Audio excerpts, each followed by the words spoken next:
Assalomu alaykum. Navbatdagi ish jarayonimizdan birini ko'rsatib edim.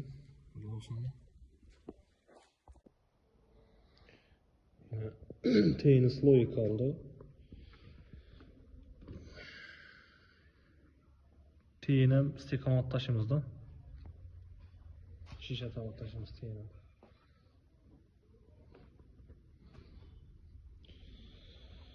Yollarda olsa yüzüne taşışımızın aytıyordum. Kraskani rastor üstlerinde şuna aytadan bolsak, rastorunu sepip ondan keyin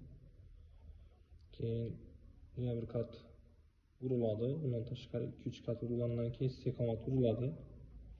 Endi bu quyilgandan keyin yana bir kat urilayotir. Teyindan yana bir kat baradan bolsa bu mustahkamlik oshadi. Bu mo'yka. Quyilishi tayyorlanyapti bu. Mana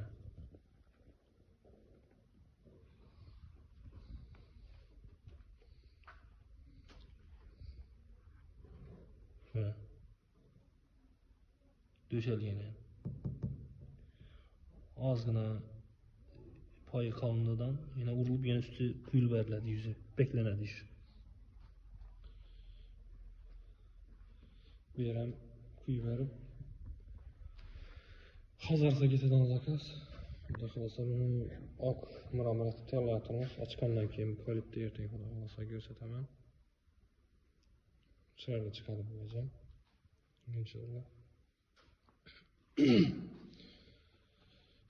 İki taraflama stekan döşeleden bolsa bunu etajda ondan tashlab bersangiz ham bir yeri uchishi mumkin, sinishi mumkin, lekin bo'linib ketmaydi da. Mustahkam bo'lib chiqadi. Hattoki shuningga ustida salchiq taqa.